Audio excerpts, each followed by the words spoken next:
Bismillah, alhamdulillah, salatu wassalamu ala rasulillah. Assalamualaikum warahmatullahi wabarakatuh. So ngayon, aksamul kalam. Ito, mas relatable ito kaysa dun sa dati nating tinalakay. Kasi last week, yung sa kalam, yung ma'nal kalam, hindi masyadong hindi natin masyadong appreciated yun eh. Kasi sinasabi yung kalam ganito, ganyan, o takdiran, o hakikian, medyo nakakalito pa eh. Pero actually kahit di nyo yun masyadong naiintindihan, walang problema. Ito mas importante ito. Yun dun sa kalam nga, di ba? Ang Bismillahirrahmanirrahim, nagiging kalam siya. Bagaman hindi siya kumpletong talaga sentence, pero takdiran, implied, na ang meaning niya, Bismillahirrahmanirrahim, dun sa sample, akra, sa ngalan ni Allah ang maawain ng mahabagin, ako ay magbabasa. O kaya Bismillahirrahmanirrahim, abda, sa ngalan ni Allah, ang maawain ng mahabagin, ako ay magsisimula. Implied ang kanyang pagiging kumpleto. Kaya siya nagiging kalam. Pero ito, mas importante ito na matatalakay. Natalakay na natin ito nung nakaraan. Yung aksamul kalam. Yung aksamul kalam sa English, marami. Di ba? May pronoun, may noun, may verb, may adjective, may yung mga verb pa nga, may tinatawag pang mga participle kung ano-ano. Dito simple lang, 3. Aksamuhu thalathatun. Aksamuhu thalathatun. Aksamul kalam thalathatun, ang mga bahagi, uri ng speech o parts of speech ay 3 lang. Wal hasru yahtaju ila tawqif. At kapag merong hasr, ibig sabihin, saktong bilang, hindi mo na yung dadagdagan. Faida qala qailun, maddalilu, ala anna aksamal kalami thalathatun. So, halimbawa, merong magtatanong, anong dalil na 3 lang ang aksamul kalam? O kaya merong magsasabi na naman, hal fil Qur'ani ma yadullu ala anna aksamal kalami thalathatun? May mga taong ganito lagi. Kapag mayroong usapin, tanong nila, nababanggit ba yan sa Quran? O sabihin mo yung tao, bawal mag-yosi. Saan sa Quran yan? Ganun lagi yung tanong nila. So pati sa grammar, mayroong ganung tao. Meron ba sa Quran sinabi? Meron ba sa Quran sinabi ng aksamul kalam, 3 lang? Mga nagmamarunong. Kaya sasabihin na, aw fis sunnati ma yadullu ala anna aksamul kalam thalathatun? Meron ba sa sunnah na nagsasabi na ang aksamul kalam 3 lang? Aw fil ijma'i ma yadullu ala anna aksamul kalam 3. Tinanong na yung Quran, Sunnah, Ijma. Ito, pati kiyas pala, tinanong din. Itatanong niya. Halimbawa, meron tanong na ganun. Laktawan na natin yung ibang tanong. Kasi hindi mauubusan ng tanong yung mga taong pala tanong na hindi naman naghahangad ng kaalaman. Kahit anong sagot mo doon, hindi yun masasatisfy. Parang lang yan, Quadcom o yung Senado. Kahit anong sagot ni Duterte, ni President Duterte, hindi sila satisfied sa sagot. Kasi meron silang sagot na gusto eh. Meron silang sagot na gusto nilang marinig. Gusto nilang sagot incriminating. Yung aaminin o madadamay yung idadawit na ni Duterte yung sarili niya sa maraming mga namatay na adik o iba pang mga bagay na yon. Nakul, ang sasabihin natin sa mga tanong na ito, laysa fil kitabi wala as-sunnah walal ijma'i, walal qiyas. Walang anumang nababanggit sa Quran, sa Sunnah, sa ijma' at sa qiyas. Lianna hadihil adilla, innama nahtaju ilayha fi ithbatil ahkami syar'iyyah. Ang mga dalil na ito ay kailangan lamang natin kapag ang kailangan natin ay hukom na syar'iyyah. Hukom na may kinalaman sa Islam. Hukom na may kinalaman sa batas. Hukom na may kinalaman sa paniniwala. Amman nahu, pero ang nahu, ang grammar, fala yuhtaju ila hada. Fala yuhtaju ila hada. Pero ang grammar, hindi niya kailangan nito. Hindi niya kailangan nito. Kasi nga ang nahu, hindi naman siya ibada. Kumbaga na per se. ito ay mapapaloob na rin sa iba pang mga bagay-bagay, sa mga muamalat. Sa mga muamalat.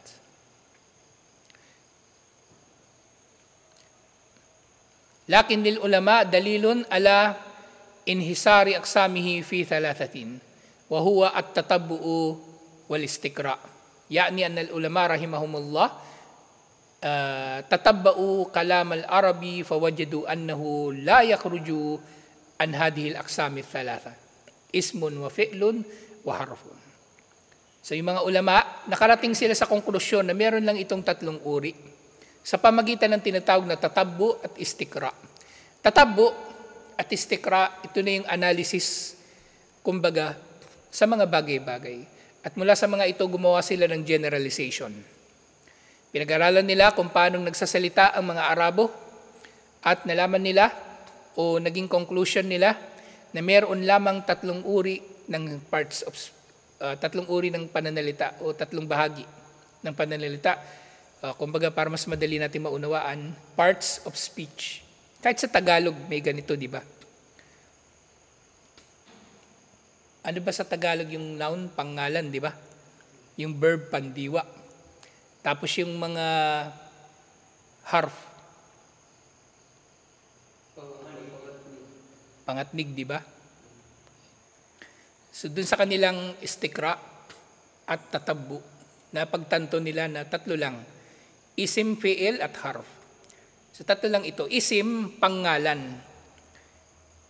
Natatawa nga ako doon sa, nakita niyo yun yung isang nabalita yun eh. May teacher, nagtuturo siya online. Tinuturo niya yung parts of speech Tagalog, pangalan. Di ba 2 NG yun? May nag-comment mga bata, ma'am, mali yung spelling mo ng pangalan. Yung bata, hindi niya alam na yung pangalan, noun yun. Tapos minali pa niya yung teacher. So, hindi lang yung audacity, yung pangangahas ng bata yung nakakapagtaka. Yung ignorance ng bata mas nakakapagtaka. Ba't hindi niya alam na yung pangalan na tinutukoy doon, noun? So nga, وَإِذَا قُلْتُ صح هو اسم فعل لا يخرج عن كونه اسما فالاسم يشمل الاسم الخالص واسم الفعل. So nga, yung sah dito, ito ay ismun fi'il. Kasi ito ay pangalan na kung ginagawa, this time sinasabi, na hindi ito lumalabas doon sa distinction na ito nga ay isim pa rin o noun. Dahil maaring ang noun ay napapaloob dito yung ismul khalis, noun talaga siya, at ismul fi'il, yung katulad nito. Kasi di ba na pag-aralan na natin, daan lang natin ng konti, may mga palatandaan kung ang salita ba ay isim o fi'il. Di ba ano yung palatandaan ng isim? Kung ito ay nagsisimula sa alif lam at nagtatapos sa damma, at maaari itong magbago depende kung ito ay majrur, kung ito ay marfu o ito ay mansub. Kung siya ba yung subject at iba pa, o kung siya yung receiver ng action at iba pa. Bawa, al-kitabu, ano ibig sabihin al-kitabu? Ang aklat, the book. Pwede siya maging al-kitaba, di ba, dalikal kitabu la rayba fihi. Pero pwede siya magiging al-kitaba, ra'aytul kitaba, nakita ko ang aklat. Naging kitaba siya kasi siya yung nakita, siya yung receiver ng action.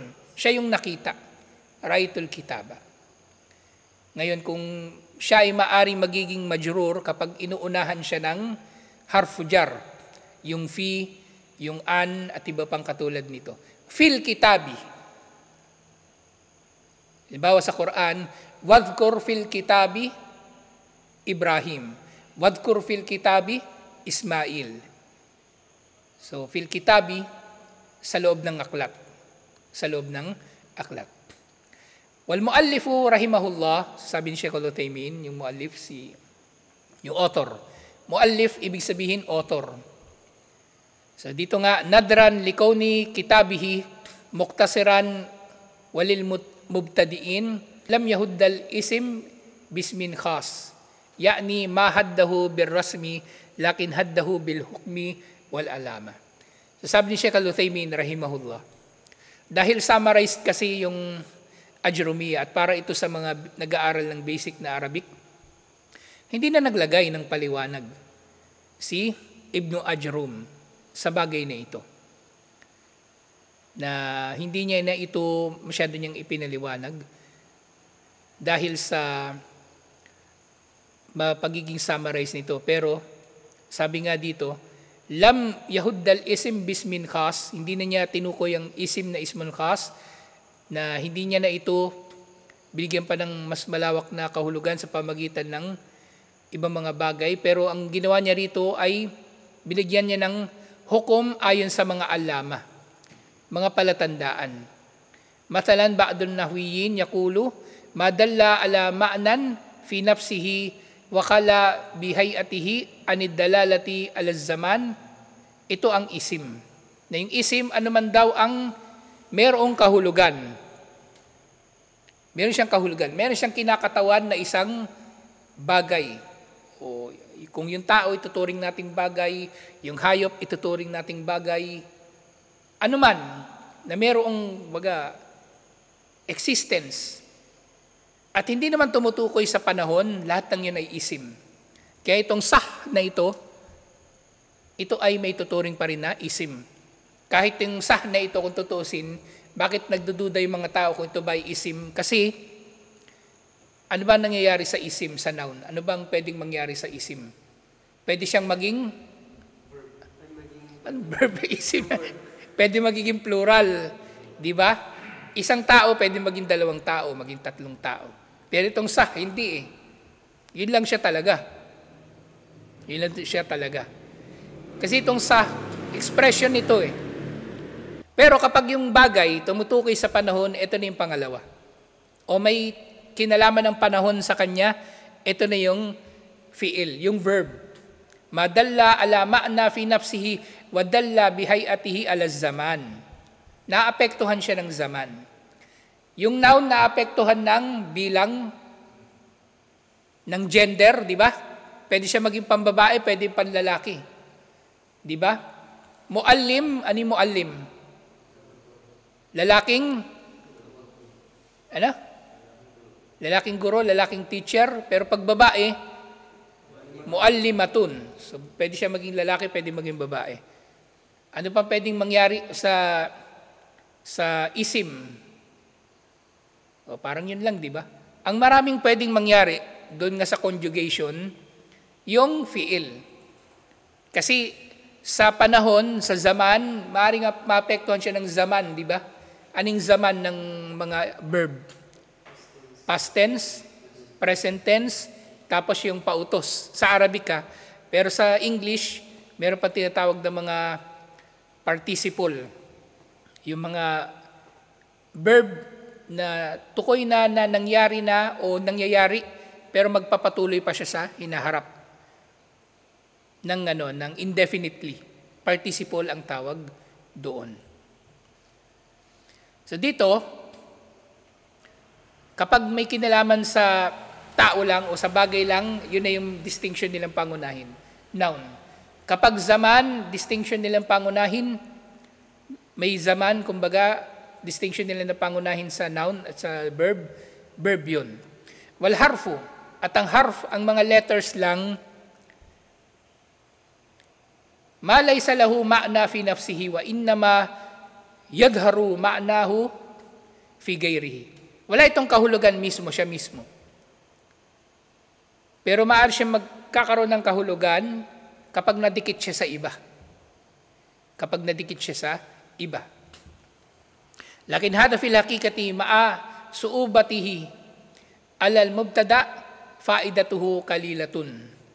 So ito yung dahilan ko bakit hindi na rin ito binanggit ni Ibn Ajrum sa kanyang libro. Kasi magiging mahirap ito ipaliwanag kahit sa mga, o lalo na sa mga baguhan.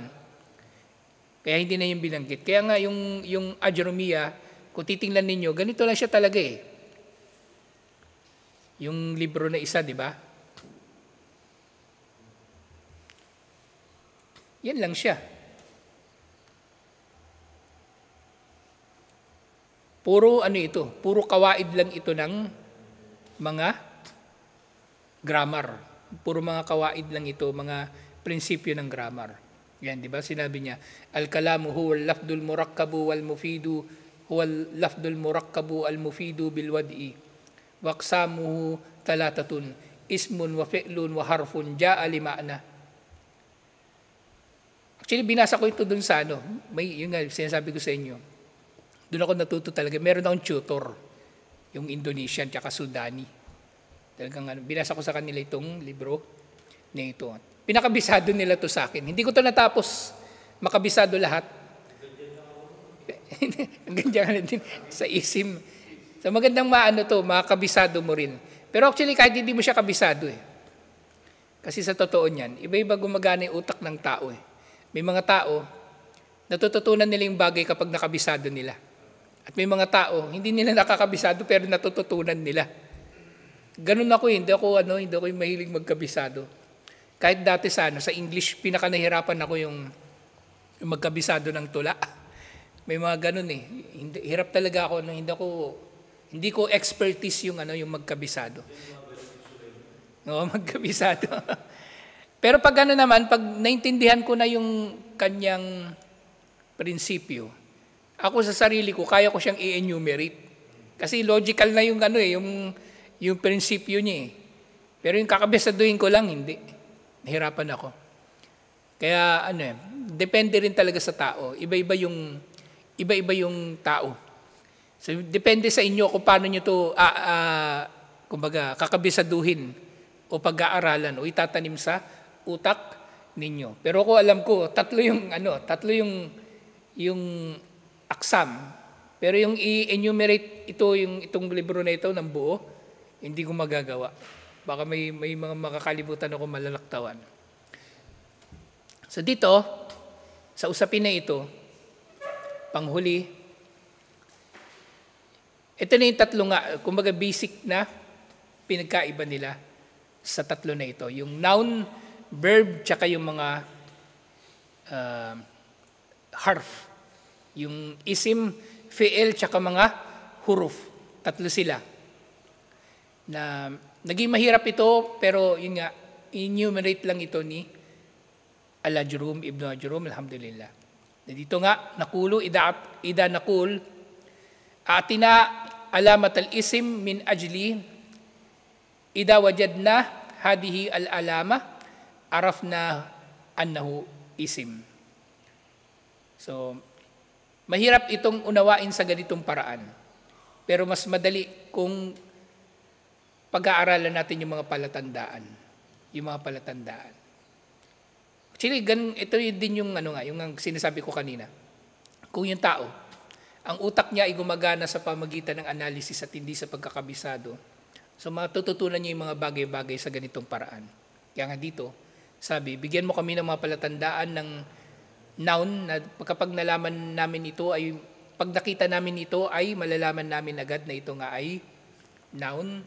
Alhamdulillah. So ito na nga yung sunod na matatalakay natin, yung tinatawag na alamatul isim.